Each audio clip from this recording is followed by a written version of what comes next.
What if schools had to compete for students in the same way that businesses have to compete for customers? Would schools get better or worse? There's no need to guess. In almost every state and city where there is competition today, educational outcomes improve, often dramatically. This competition is called school choice, and many states and cities now embrace it. With the old model under which most American children still live, the government, not the parent, decides which school children will attend. Now here's how school choice works. The money follows the student. Every child receives funding that their parents can direct to the school of their choice, public, private, charter, or even homeschool. According to researchers at the University of Arkansas, in the most comprehensive study done to date, students in school choice programs saw their reading and math scores improve by 27% and 15% respectively. Sounds like something we should get behind, doesn't it? But for millions of families in my home state of California and in many others, school choice is not a choice. And there's one reason why. Teachers' unions. I've been a teacher for 28 years and served as a leader in a local affiliate of the California Teachers Association, so I've seen this problem from the inside. Teachers in California public schools are coerced to pay dues to the teachers' union. True, we cannot be forced to join, but we are forced to pay the union. Their fees are mandatory and expensive. In California alone, the unions raise over $300 million every year. What do the unions do with all that money? They lobby the government for more money for public education. That might sound good, but it's really just a smokescreen.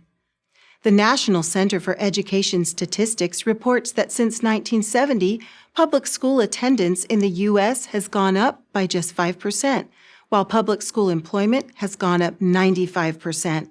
More public school employment means more dues for the unions, but does it mean better schools? Certainly not in California, which ranks 45th in the nation in reading and math, despite spending over $55 billion a year on education. That's over 52% of the state's total budget. Yet rarely is anyone held accountable for these dismal results. I've personally seen excellent new teachers lose their jobs while incompetent and even abusive veteran teachers keep theirs because of the union's infamous last-in, first-out, layoff, and tenure rules. For these reasons and more, parents almost always prefer school choice when allowed to choose. This is obviously true for wealthy parents who can afford to send their children to any school they want, but it's equally true for middle-class and poor parents when they have a choice. And here's the real giveaway. Public school teachers are less likely to send their children to public schools when given the choice. Why are most school choice options better? Because teachers at these schools are free from the union's stifling work rules.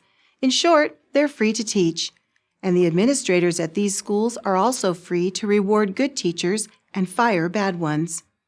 The teachers' unions don't like school choice because it means less money and less power for them.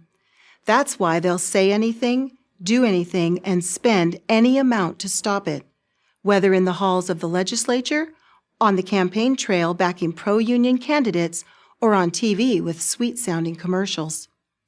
During my public school teaching career, I have worked alongside many other teachers to reform the unions from within.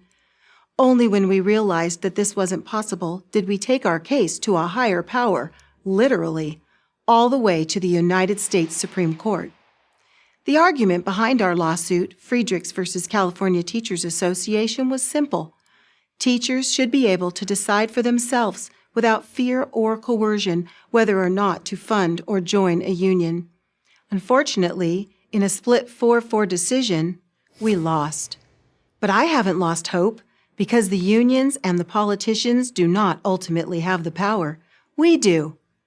If you believe, like me and millions of others, that parents, not the government, should decide where their children go to school and that competition will make all schools better, then join the school choice movement.